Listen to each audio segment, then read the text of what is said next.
One limestone crag, popular with climbers. The same limestone crag, occupied by a colony of bees.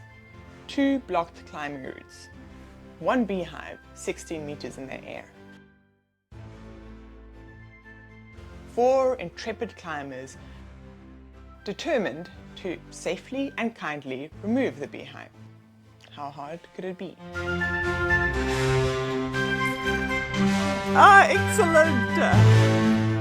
Last weekend, I visited one of the most popular sport climbing routes in the country. It's a beautiful limestone crag filled with tufas, making for excellent 3D climbing. But this time, we were not here for the climbing.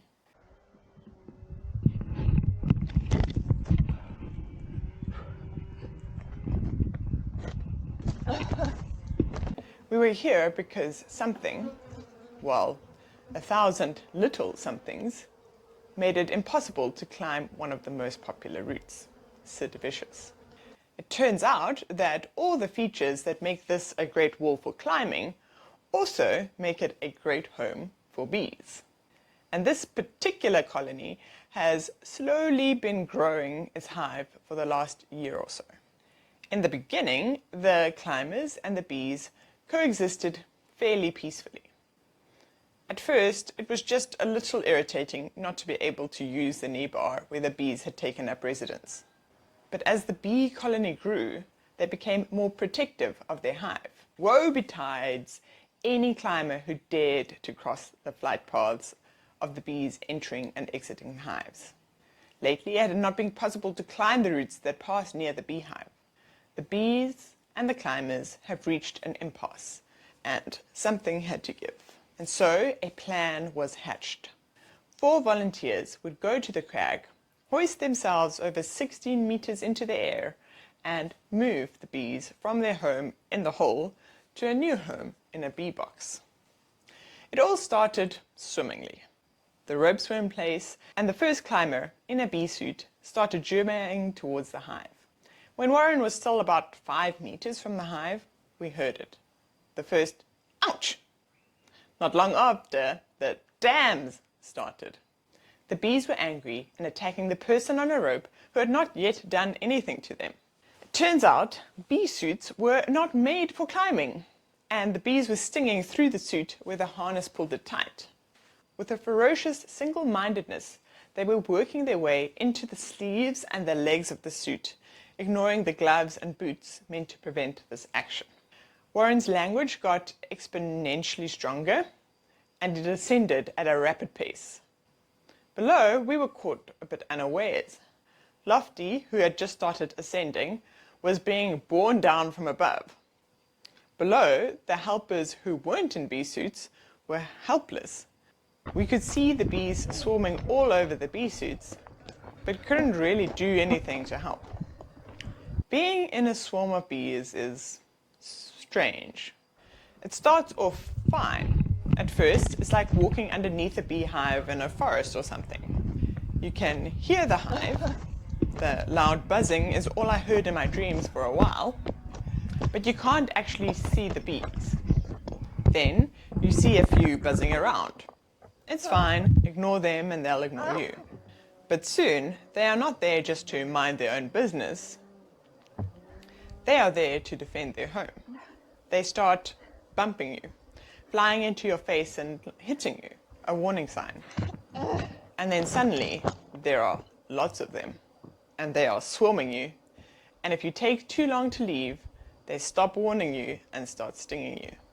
The line between, oh look, there are lots of bees, and holy shit, I'm not going to make it, is surprisingly thin. Luckily, spoiler alert, we did make it out alive. When you get far enough from the hive, you kind of get beyond the boundary of the space that the bees care about. It's like an invisible boundary line. On the hive side of the line, the bees are all up in your face. On the other side of the line, there's eerie silence. But unfortunately, the hive was between us and the cars. Any time we tried to get out of there, the bees would take an interest again. Time and again, we would venture closer just to find the bees were still angry. Eventually, we all had to get into bee suits just to walk underneath the hive. Remember, 16 meters in the air out to get to our car. To reiterate, we hadn't yet done anything to these bees. One member of our group had gone up on a rope and gotten within 5 meters of the hive. And this was enough for the bees to initiate a witch hunt, in my opinion. The beekeepers in their suits got stung hundreds of times. I got stung 3 times, and Jason got stung so many times that the next day his hands looked like 2 balloons. It became clear that the bees and the climbers could no longer share this crag. The hive had gotten so big that the bees were invested in defending the large stores of honey they had built up. We couldn't just climb and ignore the bees, because the bees couldn't ignore us. This was quite the blow to our party. We had hoped to relocate the bees, to put the hive, which, if you didn't know, is cool actually, is built in flakes, which can then be taken out of the hole in the wall and put into an artificial beehive. If you get the queen and the swarm isn't too traumatized, the whole hive can then be relocated. But this colony was too violent. There was no way we were going to be able to move the flakes safely. We decided to come back at night when the bees were quiet and make a last attempt to remove the swarm. The bees are meant to be less active at night, but wow, they were still angry. By the light of the spotlight, everything was very surreal. The climbers in their bee suits, dwarfed by the scale of the crag, looked like little spacemen, sadly removing the bees from the hole in the rock.